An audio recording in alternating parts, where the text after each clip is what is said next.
Prensa con Gustavo Alegret. AMLO responde con prudencia a la amenaza de aranceles de Trump a todas las importaciones de México y envía a su canciller a Washington. Compañías como Disney y Netflix alertan al estado de Georgia de que suspenderán sus grabaciones si aprueban la ley antiaborto. ¿En qué consiste el secreto y misterioso Club Bilderberg? Comienza Club de Prensa con Gustavo Alegret. Estas y otras cuestiones en Club de Prensa. Hoy con el análisis, los puntos de vista de Emili Blasco, es periodista español, hoy director de Global Affairs, el Centro de Análisis de Relaciones Internacionales de la Universidad de Navarra. Emili, buenos días. Muy buenos días. Bienvenido de vuelta a Club de Prensa. Muchas gracias. Gracias por estar con nosotros. Con Sebastián Rotela, es periodista senior de ProPublica en Estados Unidos. Sebastián, ¿cómo estás? Buenos días, gracias. Gracias por acompañarnos. Y con Alejandro Tarres, periodista venezolano, es columnista de diversos medios de comunicación internacional, como por ejemplo El País, y consultor de organismos multilaterales. Alejandro, ¿cómo estás? Buenos días. Muchas gracias por acompañarnos. Este viernes en el que hemos conocido más detalles, pocos, sobre esa amenaza del presidente Donald Trump a partir del 10 de junio de este mes que comienza mañana. En 10 días se aplicarían aranceles que irían increciendo del 5 al 25% progresivamente a los productos mexicanos que quieran entrar en Estados Unidos. Dice Trump que es una manera de presionar al gobierno de México, no lo ha escrito así, pero se puede interpretar, para que haga algo y detenga, stop. Ha utilizado esta palabra en su argumentación a través de su cuenta de Twitter, como también nos tiene acostumbrados últimamente, para que México haga algo, decíamos, con la inmigración irregular que proviene del Triángulo Norte. Sebastián, ¿es la manera? Porque hemos escuchado al presidente mexicano salir esta mañana diciendo prudencia, vamos a responder también con contundencia, pero queremos diálogo. Enviamos al canciller Ebrard, que ya está en Washington, y diciéndole a Trump, una cosa es la inmigración y otra la economía. Digamos, ya es un estilo de este presidente de negociar a través de amenazas, ¿no? Y entonces no es sorprendente, no sé si es la manera, pero no es sorprendente que lo haga, dado que él, sobre todo este tema, lo ve como un tema de política doméstica. Desde luego hay cosas que México puede hacer y ha hecho en el pasado en su frontera sur para interferir con la migración de Centroamérica, y Estados Unidos y México han trabajado en el tema en el pasado.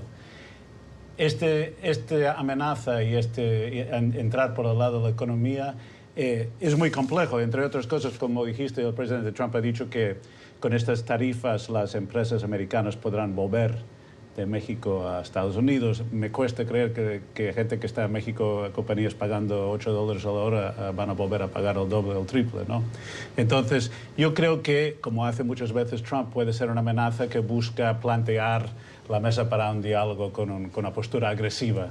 Vamos a ver, porque son temas muy complejos. México sí puede jugar un papel, pero exigir, por ejemplo, que México haga algo contra la droga, son muchos años que México tiene un problema de carteles de droga muy poderosos, y amenazas no sé si van a ser la solución. Claro, hay que poner esto en el contexto del reciente acuerdo que tiene que ser ratificado por los parlamentos de los tres países, pero el reciente acuerdo comercial entre ambos países.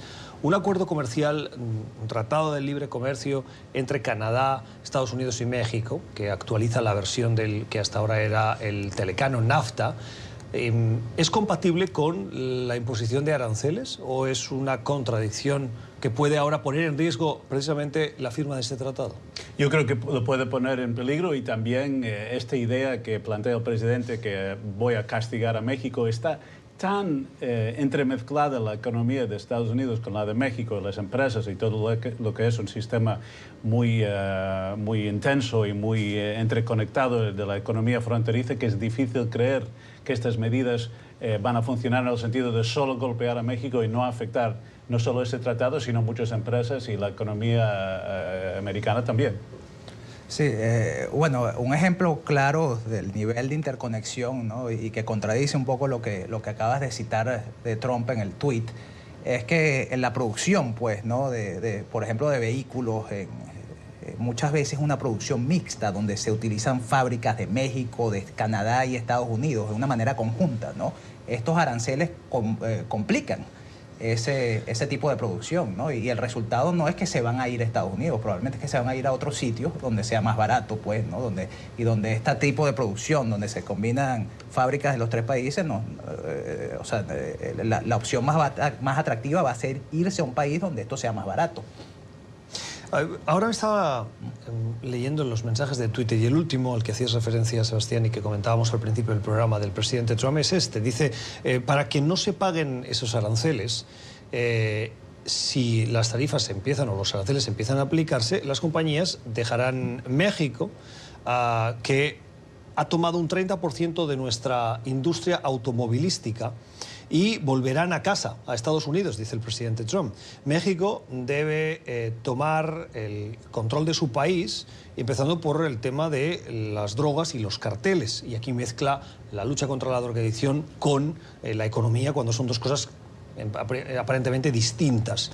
Los aranceles van a servir para empezar a detener las drogas y la inmigración irregular. Emilio.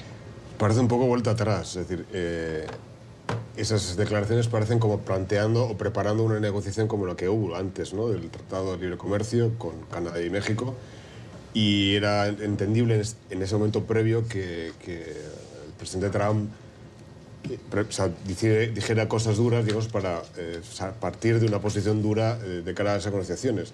Pero ese tratado ya se negoció.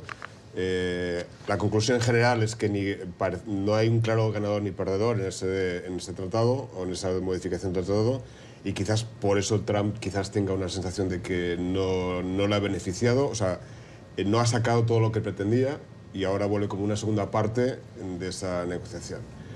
De hecho, hasta que no se aplique, o sea, si se aprueba, además eso perjudica, digamos, la aprobación en los respectivos parlamentos. Está habiendo un aumento de la déficit comercial, ¿no? con México. Quizás eso es lo que tenga en mente, ¿no? Y luego mezcla, efectivamente, las declaraciones, alude primero a la inmigración, luego en ese tuit habla de narcotráfico, y aunque puede haber una conexión en cuanto a que los narcotraficantes pueden entrar aprovechando vías de penetración ilegal, pero son cosas distintas y no está claro qué pretende, ¿no? Más allá de quizás el tema económico, ¿no? A mí me parece muy interesante, si ojalá pudiéramos hacerlo de una manera transparente y sincera, una conversación con los republicanos, Sebastián, porque el Partido Republicano ha sido tradicionalmente a favor de esos tratados de libre comercio, de la eliminación de esos aranceles, y ahora ven como un presidente el presidente ha conseguido unificar al partido en torno a su filosofía, que en algunos casos dista de lo que ha sido tradicionalmente el Partido Republicano, y ve cómo se están aplicando cosas como estos aranceles o renegociaciones de tratados de libre comercio que ponen en jaque la relación con los principales socios comerciales del país. Debe estar Reagan revolviéndose en su tumba.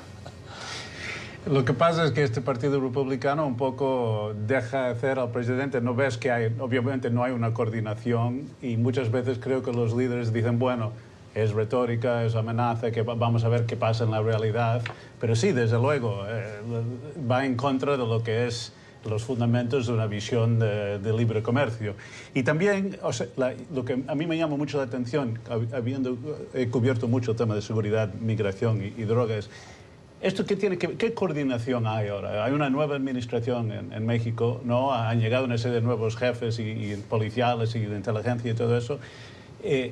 Estados Unidos está trabajando con ellos. ¿Hay alguna coordinación? ¿Trump y su gente están basando eso en hechos reales o resultados o no de coordinación? ¿O está la maquinaria de gobierno trabajando por su cuenta y Trump por el otro? Y los republicanos por una tercera, ¿no? Entonces es todo muy confuso, pero yo creo que no hay mucha coordinación ni mucha estrategia aquí. Sí, bueno, y también es un asunto de que no solo estos aranceles pueden tener efectos negativos en los consumidores y en las empresas, tanto en México como en Estados Unidos, ¿no? Sino también es el hecho de que, sin lugar a dudas, esto puede golpear a la economía mexicana, ¿no? y una economía mexicana en recesión, pues no tiene menos recursos y menos habilidades para lograr estos objetivos, pues de seguridad migratoria que está pidiendo Trump, pues, ¿no? De frenar los flujos, ¿no? Es decir, que yo veo que es un tiro al pie, ¿no? Como dice en la expresión en español, de que esto podría ser a la larga contraproducente para los objetivos que se está planteando Trump. Bueno, no solo desde ese punto de vista, también desde el punto de vista de la migración de mexicanos. En los últimos años, los recientes, ha aumentado el número de mexicanos que regresan a México, que vivían en Estados Unidos y regresan a México. Es decir, la balanza es inversa. Hay más de los que se van que los que vienen. Si las cosas en México empiezan a funcionar mal, la gente va a buscar un futuro mejor y lo va a hacer volviendo a Estados Unidos. Eso es un punto muy clave, porque si tú hablas con todos los expertos de seguridad y de migración en los últimos años, se daba un poco como una conclusión que había acabado la época de migración masiva mexicana, que es un gran logro, porque por eso la migración todavía está más bajo de lo que fue hace años, porque ya no es un fenómeno mexicano casi. Los únicos mexicanos casi ahora que cruzan son los deportados que quieren volver. Como dices tú, si realmente esto fuera adelante y hubiera un cataclismo económico en México, sería contraproducente en este sentido, que tendríamos que volver de tratar con un tema de no solo centroamericanos, sino con mexicanos de vuelta. Antes de cambiar de asunto, una última pregunta respecto a esto. En el momento en el que esos aranceles empiecen a aplicarse, ¿hay riesgo de que esto genere una depresión o regresión económica en los países? ¿Cuánto tiempo creen que tarda desde que se aplica hasta que se empieza a notar en el bolsillo de los consumidores? Lo digo en el marco de la precampaña electoral y las elecciones del 2020. Emili. Bueno, no siempre es rápido, pero si estamos hablando de 2020, creo que sí que habría ya un efecto. Si efectivamente se explica ahora en este mes de junio, ya habría algún tipo de consecuencias para esa campaña electoral. Es difícil de determinar, ¿no? Cuántas empresas van a acogerse a eso. Evidentemente va a afectar al precio de los productos, ¿no? Es un poco complicado, ¿no? de predecir. Alejandro, Sebastián, respecto del impacto que puede tener esto en el 2020. No sé cuán rápido, pero desde luego la otra pregunta es si realmente se va a hacer, ¿no? Y qué va a pasar antes y cómo va a afectar la cooperación. O sea, que sobre todo si la negociación va mal, si además del problema económico va a haber impacto sobre otros temas en que Estados Unidos y México están cooperando muy cercanamente. Sí, bueno, no, estoy de acuerdo. No estoy seguro cuán rápido se van a sentir, pero sí estoy seguro que se van a sentir antes de las elecciones, ¿no? Y esto, como ya se ha dicho, tiene un efecto en los consumidores de Estados Unidos, pues, ¿no? O sea, ciertos productos que van a aumentar de precio, ¿no?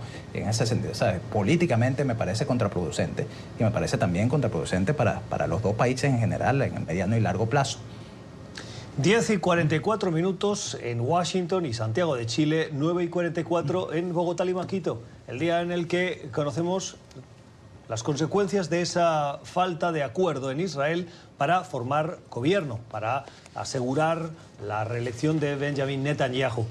Israel enfrenta unas nuevas elecciones. Ayer lo contábamos y analizábamos en parte ese fracaso negociador en el Parlamento que va a llevar a los israelíes a volver a votar el mes de septiembre buscando conformar nuevas mayorías en el Parlamento que ofrezcan la posibilidad de un primer ministro. Pero como daño colateral, Sebastián, parece que está en riesgo el plan de paz.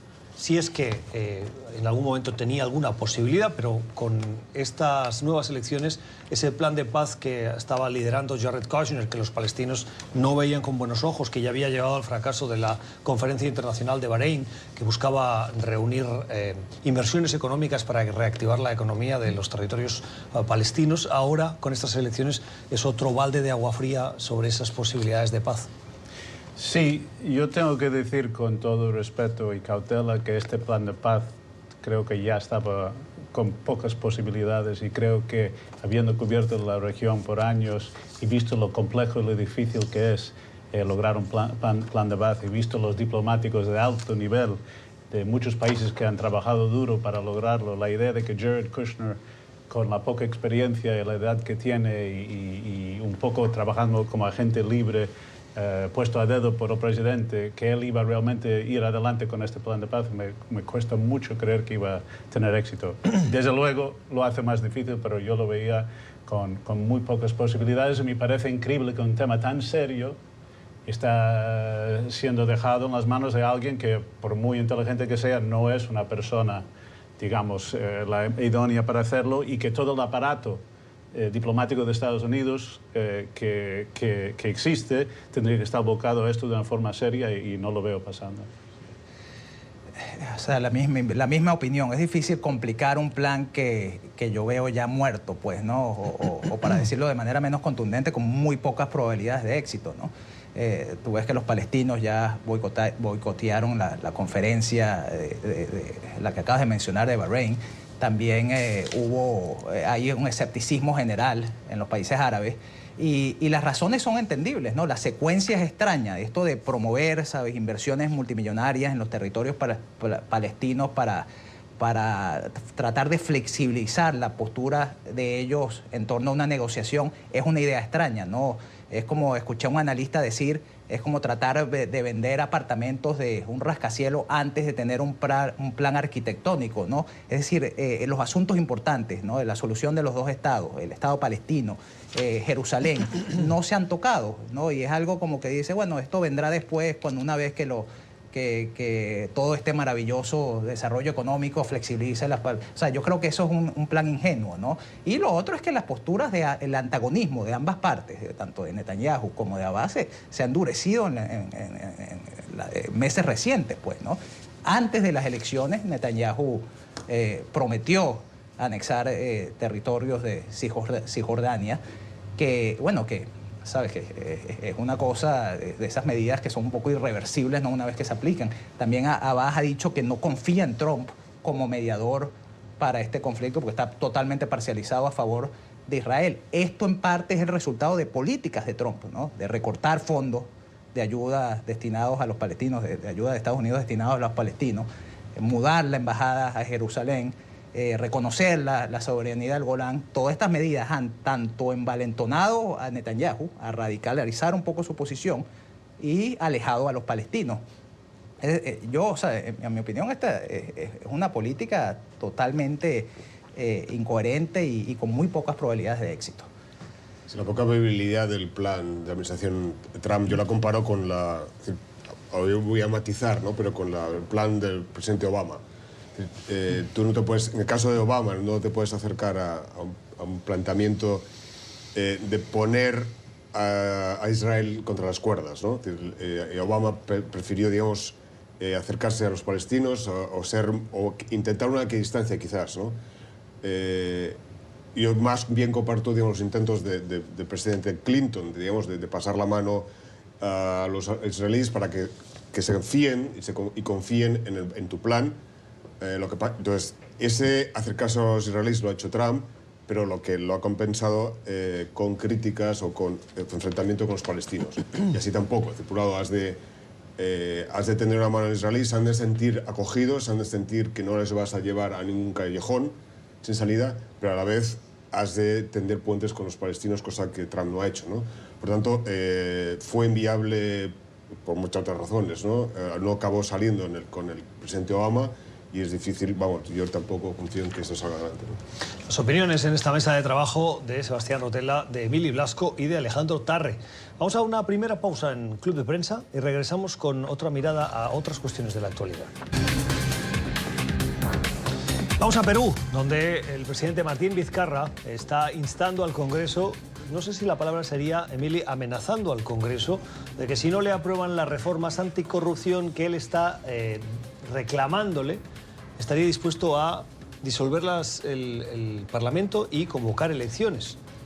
Efectivamente, bueno, las anteriores elecciones legislativas que hubo dio una fuerza grande en el Parlamento a la Fujimori, ¿no? Y el partido que era del PKK tuvo muy poca presencia, y eso es lo que hereda toda esa situación, las complicaciones que está teniendo el presidente para impulsar esas iniciativas, ¿no? Que además, en este caso, tiene que ver con corrupción y que el partido grande de la oposición lo ve como una agresión y se quiere defender, ¿no? La cuestión es que Perú tiene un sistema político complejo, ¿no? No es igual que muchos otros países de Latinoamérica, y eso hace que haya una serie de equilibrios más complicados, ¿no? Yo, de todos modos, es un país que preocupa, por un lado, porque ha aguantado mucho. Es curioso que, por un lado, Perú haya mantenido una línea económica muy sostenida en el tiempo, y eso es un mérito. Y es un mérito en el que, con tanto presidente investigado, alguno en la cárcel, alguno suicidado, tal, siga cohesionado el sistema político.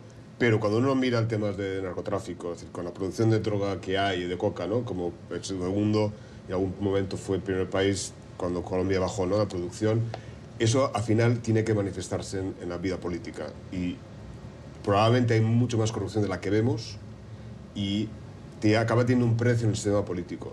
Entonces, para mí lo sorprendente ha sido hasta ahora que Perú no ha evidenciado ninguna crisis institucional seria. Yo creo que algún día tiene que salir, porque la droga tiene un precio. Habiendo cubierto el Perú y conocido a fiscales y policías peruanos, creo que de algún lado hay una cosa positiva ahí, que el tema de corrupción está, o sea, es un tema central en la vida política, y hay una lucha contra ella, ¿no? Y yo lo miraría de un lado positivo, que estos 4 presidentes han ido a la cárcel, ¿no? Estos últimos 4 presidentes. Creo que hay países donde no pasa nada, no hay una corrupción impresionante, los expresidentes están ahí tan campantes. Entonces, de un lado, me parece lo que está pasando en Perú es un proceso difícil y duro, pero creo que también sano, y creo que está muy bien de que hay este enfoque sistemático y sostenido sobre el tema, y ojalá en otros países de Latinoamérica fuera así. ¿Por qué parte del Parlamento cree que las reformas anticorrupción que plantea Martín Vizcarra son una amenaza contra ellos? Bueno, por ejemplo, el tema de quitar la inmunidad parlamentaria a los congresistas, ¿no? O sea, es un peligro directo en un congreso donde ha habido gente implicada. Obviamente ellos acusan de que es una herramienta política, ¿no?, la persecución política, pero lo que hemos visto es que han caído presidentes de los diferentes bandos. Entonces yo creo que es una élite que se quiere blindar, quiere protegerse. Sí.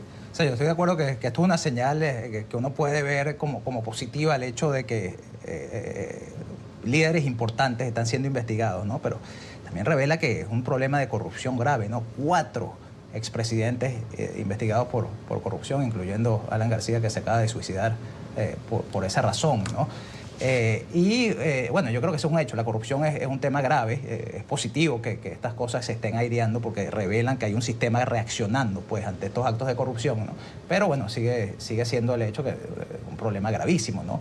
Bueno, pero también hay otra cosa que es claro, que el Congreso de mayoría fujimorista está tratando de bloquear estas medidas anticorrupción, ¿no? Mencionaste enterrar este proyecto de ley que otorga el quitar, pues, la inmunidad parlamentaria, ese derecho a la Corte Suprema, ¿no? Eso es una medida que a mí no me parece controversial. Es decir, que yo creo que es una medida buena, y los fujimoristas se oponen, ¿no? Entonces tienes a Vizcarra acudiendo a este mecanismo legal que podríamos llamar un poco extremo, ¿no?, para tratar de forzar al Congreso a que apruebe estas medidas anticorrupción, pues, estas reformas. Solo un punto breve sobre... Es un poco el gran dilema o tragedia de Latinoamérica, que en países como Guatemala o Brasil o Perú hemos tenido sistemas de justicia que han ido yendo adelante y llegando al punto de hacer caer gente muy poderosa, ¿no? Pero la clase política todavía está tan viciada y tan corrupta que no llegamos a tener gente que viene a reemplazar con otra visión. O sea, el sistema todavía cuesta mucho sanearlo, es la parte política. Los sistemas de justicia creo que han hecho muchos avances. La situación en Perú que nos llama la atención y que probablemente continuará siendo objeto de titulares y de atención informativa. Otras cuestiones de la actualidad. Saben que en Oslo, en Noruega, se han llevado a cabo conversaciones. El gobierno de Maduro lo ha llevado diálogo. La oposición venezolana o el entorno de Juan Guaidó ha dicho que son contactos para avanzar en la salida de Maduro. Pero en cualquier caso, haya sido lo que haya sido, esas conversaciones han acabado en nada. Pero en las últimas horas hemos sabido que representantes de Juan Guaidó, después de Oslo, viajaron al Vaticano y se reunieron con el secretario de Estado del Vaticano, Pietro Parolin. y no es la primera vez que, si bien se mantienen estas conversaciones, la Iglesia continúa jugando, Emilio, un papel importante en esa complicada situación venezolana. ¿Qué puede ofrecer la Iglesia en el momento en el que nos encontramos en Venezuela? Pues yo creo que la Iglesia da confianza a la oposición, probablemente también algo al gobierno, pero la oposición, por las manifestaciones y la posición que ha tenido la Iglesia Católica en Venezuela durante la crisis, es entendible que se perciba como alguien que es confiable para un diálogo, ¿no? Todo lo que está viendo ahora es, bueno, pues tanteos, ¿no?, de buscar algún tipo de ámbito para poder aproximar posiciones, ¿no? Parece claro que tiene que haber algún tipo de cesión por parte de ambas partes, porque tal como está la situación, ni uno ni otra consiguen imponer sus criterios, ¿no? Y el intento con la Iglesia Católica está claro que es, bueno, buscar una vía que puede salir adelante, a lo mejor, no sé. Alejandro. Sí, bueno, es un tema complicado porque en Venezuela, sobre todo dentro de la oposición, el diálogo, la palabra diálogo genera muchísimo escepticismo, ¿no? Y hay razones comprensibles para este escepticismo, ¿no? O sea, una y otra vez Maduro ha convocado a diálogos en momentos álgidos, ¿no?, de presión, de una enorme presión sobre el gobierno, para distender tensiones, ganar tiempo y seguir recortando libertades y reprimiendo, ¿no? Un ejemplo fue en 2016, ¿no?, donde estaba este proceso de convocatoria por parte de la oposición, de convocatoria del referendo revocatorio, y la oposición dio una serie de pasos para convocar este referéndum, a pesar de los 1000 obstáculos que les puso el gobierno para impedir, ¿no?, este proceso. Luego de meses, ¿no?, cumpliendo con cada requisito, el gobierno decidió suspender bruscamente, pues, este proceso de convocatoria, y la oposición llamó a una gran protesta, ¿no? En ese momento el gobierno convocó a un diálogo mediado por el Vaticano y la oposición aceptó. Ese diálogo no resultó en nada y, bueno, el gobierno se benefició en el tema que distendió las tensiones del momento, ganó tiempo y luego siguió recortando libertades y reprimiendo, ¿no? Entonces, este es el tipo de episodios que no solo ha ocurrido en 2016, también el año pasado, antes de las negociaciones de República Dominicana, en 2014, cuando las protestas callejeras que resultaron en el arresto de Leopoldo López. Es una situación que se ha repetido una y otra vez, ¿no? Ahora bien, dicho esto, yo sí pienso que en la oposición ahora hay una intolerancia al debate, al simple debate sobre el diálogo, ¿no? Es decir, que hay argumentos, yo creo que válidos por parte de algunos sectores, pues, de la comentocracia, ¿no? De decir que ahorita Maduro está mucho más acorralado con las sanciones, la insurgencia, este episodio de insurgencia militar del 30 de abril revela que muchos hombres poderosos cercanos a Maduro estaban conspirando contra él, ¿no? Entonces, bueno, hay la posibilidad de que un diálogo ahorita se esté dando en circunstancias diferentes, de repente tenga resultados diferentes, ¿no?, a los que han tenido en el pasado. Yo soy escéptico sobre esta posibilidad, pero también me disgusta un poco la intolerancia que hay con este debate. Es decir, de que todo el que apoya alguna forma de negociación es acusado de oscuros intereses, de estar comprado, de asociación con los boliburgueses, etc. Y yo creo que no es sano para el debate. Sebastián. Yo creo que es un punto muy importante y atinado eso de que desafortunadamente la historia de la negociación y el diálogo ha sido una herramienta, ¿no?, una arma, y los negociadores o los que han intentado intermediar no han sido de muy alto nivel a veces. Entonces es un gran peligro eso. Desde luego lo va a hacer falta si esto va adelante, gente de nivel, porque es muy espinoso el tema, y creo que con ese régimen de Venezuela hay que, digamos, usar también la amenaza de sanciones o otras cosas más duras para acompañar este tipo de negociación para que haya resultados.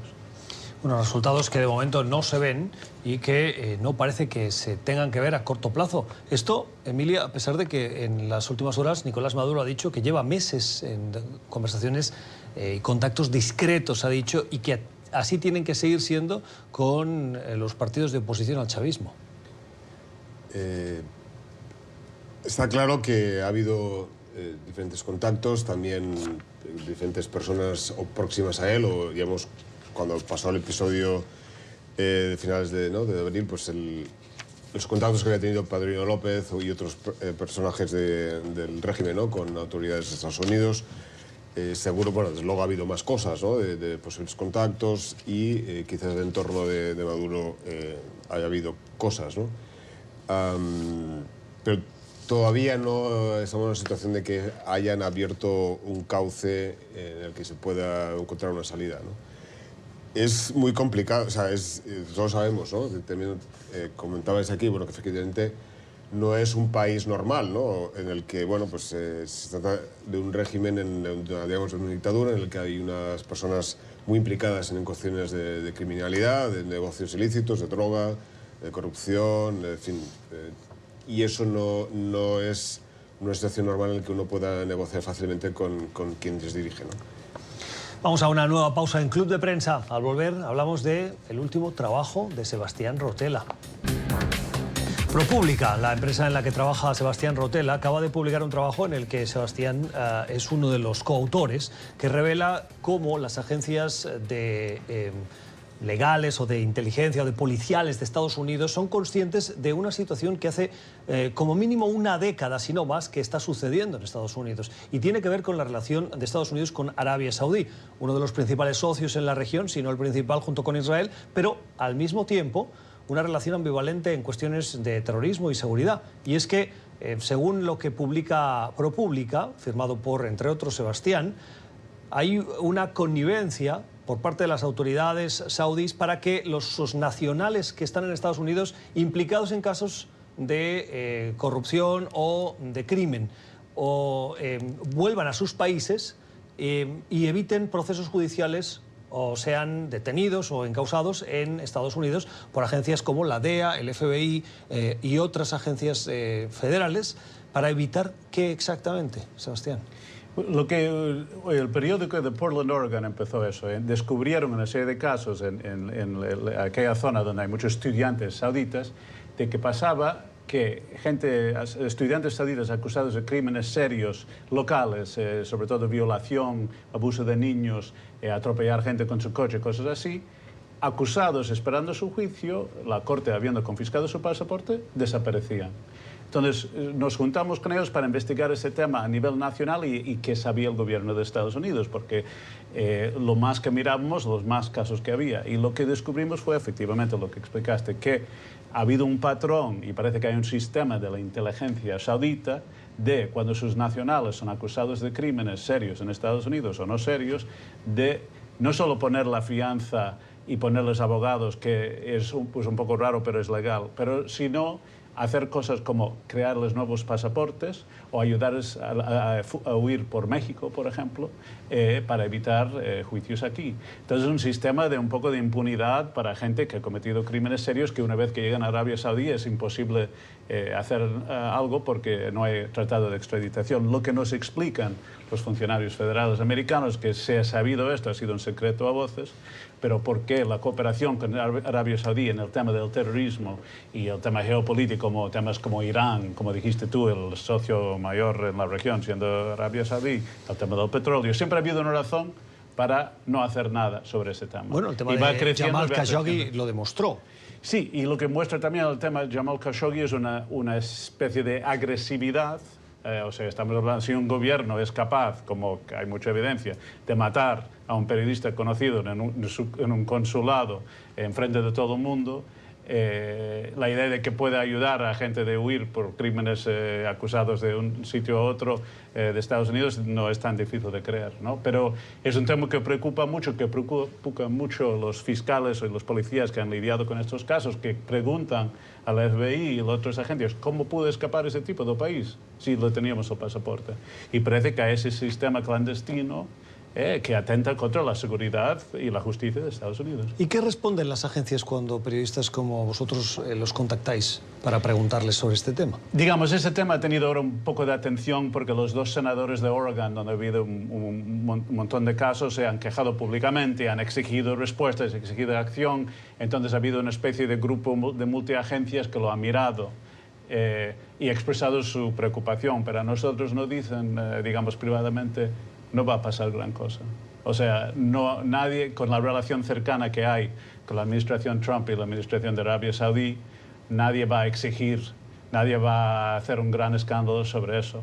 Hay que decir que esto empezó con la administración Bush, continuó con la administración Obama y sigue con la administración Trump. Sí, no, hay algo que a mí me parece revelador de la reacción cuando el brutal asesinato de Khashoggi, ¿no? Y hay esta reacción de la comunidad internacional, de mucha gente de exigir a Trump, ¿no? una condena contundente y acciones, ¿no? Por lo que había pasado. Trump le da largas al asunto, ¿no? Y empieza a habló de una manera muy directa, pues, ¿no? De las grandes inversiones en armamento del gobierno de Arabia Saudita, de armamento estadounidense. Habló de la importancia de la recesión en cuanto al petróleo, habló de que Arabia Saudita era un importante aliado en materia de seguridad y la lucha contra el terrorismo. Y bueno, todos estos detalles que Trump los dijo de una manera, ¿sabes?, característica de él, sin eufemismo, sin diplomacia, etcétera, pero que sí revelan algo más allá de Trump, ¿no? Y es de estos factores por ejemplo, la lucha contra el terrorismo, ¿no? De la importancia que Estados Unidos le da a esta relación. Es algo que viene de gobiernos anteriores, ¿no? Que no se reduce exclusivamente a Trump, ¿no? Y él simplemente lo estaba diciendo de una manera muy, muy directa, pues, ¿no? Más franca. Exacto. Y lo trágico aquí es este cálculo, parece que se ha hecho por años, que bueno, sí, tenemos niños abusados por estudiantes sauditas o mujeres violadas, pero siempre hay algún otro tema geopolítico más importante que tiene prioridad.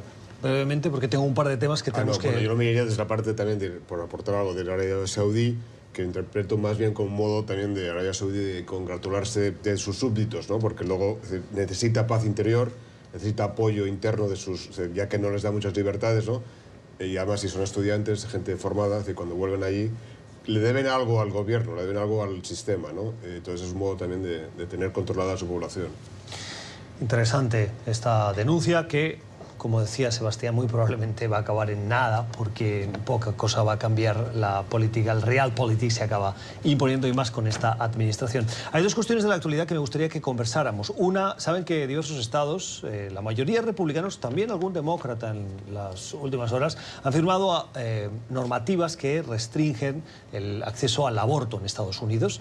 Es un desafío a la legislación que fue validada por la Corte Suprema y que algunos contrarios al aborto esperan que uno de los casos como mínimo llegue a la Corte Suprema y puedan revertir esa legislación para endurecer el acceso al aborto en la Unión Americana. Pero una de las cuestiones colaterales que nos llamó la atención es que en Georgia, el estado de Georgia, que es un estado de la costa este de Estados Unidos, pues en ese estado, Emily, se están filmando muchas películas y series de televisión y esto supone un gran acceso de ingresos para ese estado. Disney, Netflix están utilizando ese estado y sus entornos gracias a una creciente industria audiovisual que se está produciendo. Pero dicen estas grandes industrias que si se aprueba la ley en ese estado, como se ha aprobado en los últimos, en Missouri, en Luisiana, están amenazando con retirar esas producciones de ese estado y eso tendría un impacto en la generación de puestos de trabajo, en el ingreso. ¿Qué opinión te merece esta decisión empresarial? Bueno, de momento son, digamos, amenazas de que algo que puede ocurrir. Está por ver que realmente la legislación entre en vigor, ¿no? Porque puede haber recursos y es posible que todo esto llegue al final al Tribunal Supremo, que también es normal que, dado el debate aquí en Estados Unidos sobre ese tema, cada cierto momento pueda el Tribunal Supremo revisitar el tema del aborto. Por tanto, son advertencias o anuncios de esas empresas que no está claro que vayan a ejecutarlos, porque por la ley tampoco está claro que vaya a ser efectiva. Bueno, una empresa privada puede decir lo que quiera. A mí me parece, por parte especialmente de Disney, un poco arriesgado, es decir, porque bueno, puede obtener el beneplácito, por un lado, puede tener aplauso de parte de la población de Estados Unidos, pero puede tener el castigo de otra parte de Estados Unidos, ¿no? Y siendo Disney, digamos, una marca muy transversal que afecta a diferentes generaciones, yo veo que es un paso un poco quizás contraproducente para el propio Disney. Esta mañana leía que me parece que HBO, el canal de televisión que ha producido Game of Thrones, también está en esa liza con el estado de Georgia y le recordaba en el periódico The Guardian esta mañana que gran parte de sus producciones de esa serie que le ha hecho tan famoso se grabaron en Irlanda del Norte, donde la legislación del aborto no es que sea una amenaza, es que es una realidad. Sebastián. Lo que pasa es que estas leyes que se han hecho o propuesto como la de Georgia son tan restrictivas y tan extremas y tan anacrónicas a mi gusto que puedes tener una opinión u otra sobre el aborto, pero realmente creo que es una situación tan extrema que una empresa sea un poco valiente y lo denuncia no me parece positivo. Un último tema antes de terminar. ¿Conocen ustedes el club Bilderberg? No sé si lo he pronunciado bien o no. Es un misterioso club de la élite mundial que se reúne, lo intentan hacer discretamente, o no sé si quieren hacer ver que es discreto, pero les gusta la atención mediática de las cámaras desde fuera, para que no se sepa lo que hay dentro, lo que pasa dentro.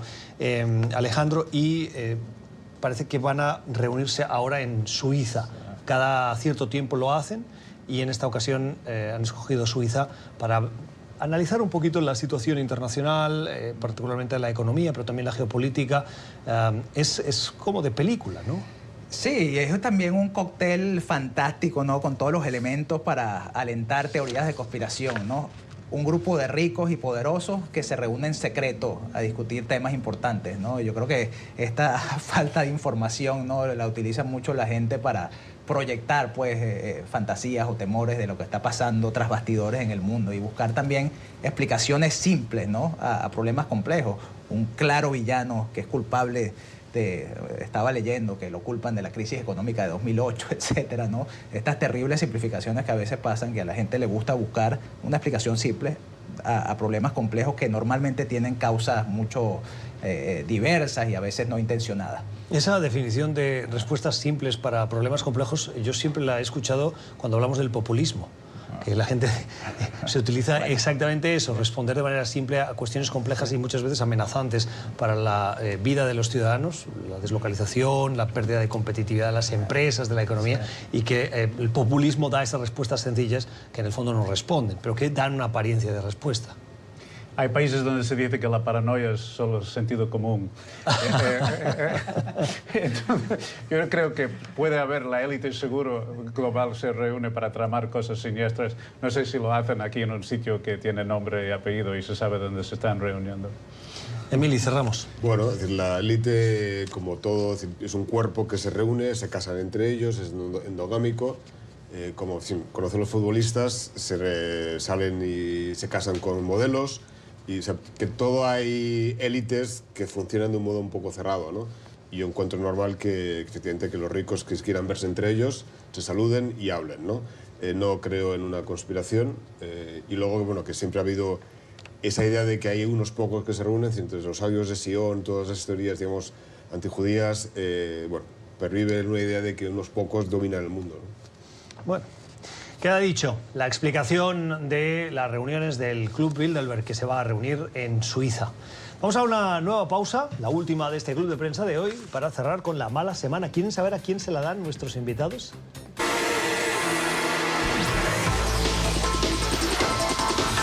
Empiezo contigo. Tiempo para la mala semana. ¿A quién se la dan los invitados, los analistas que hoy nos han acompañado? Alejandro. Yo creo que sin duda a Netanyahu, que tuvo, bueno, el hecho de que se vio obligado, que no pudo conformar un gobierno, fue una coalición de gobierno y está obligado ahorita a repetir elecciones, ya es de malo de por sí, ¿no? Pero esto también entra en juego con las acusaciones de corrupción que tiene, ¿no? El plan de él era aprobar una legislación que lo protegiera, ¿no? Que le diera inmunidad frente a estas acusaciones, a ser condenados durante su mandato, ¿no? Ahora esa legislación no la puede aprobar. Las elecciones están programadas, creo que para mediados de septiembre, y la audiencia que tiene para presentación de estos 3 cargos de corrupción es a principios de octubre. Es decir, que incluso si gana e incluso si logra conformar un gobierno, quizá no le da tiempo de aprobar esta legislación. O sea que su futuro está en juego. La mala semana para Benjamin Netanyahu. Sebastián. Yo lo tendría que dar a los presidentes de Estados Unidos y México, Trump y López Obrador, porque son los dos políticos populistas, dados a una retórica agresiva y controvertidos en su estilo. Pero curiosamente, con toda la fricción que ha habido entre México y Estados Unidos por sus políticas y sus posturas, han evitado criticarse o enfrentarse directamente personalmente, ¿no?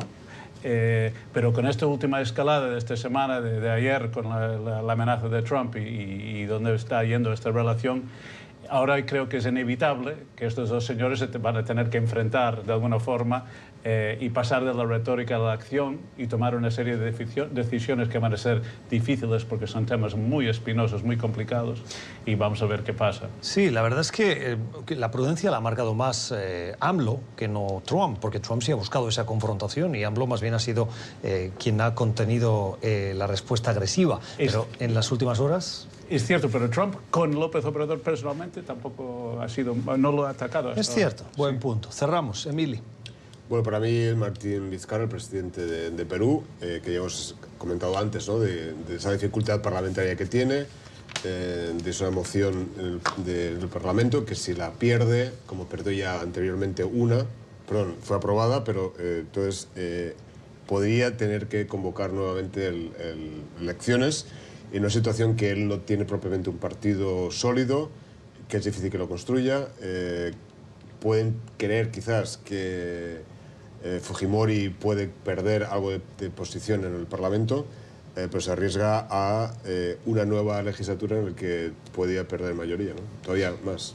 La mala semana de quienes nos han acompañado hoy en este club de prensa, con Emili Blasco, con Sebastián Rotela y con Alejandro Tarre. A ustedes gracias por la generosidad de su tiempo, espero que hayan aprendido, como lo hemos hecho nosotros, la voz de nuestros analistas. Gracias a ustedes por estar con nosotros. Volvemos el lunes, les deseamos un feliz fin de semana.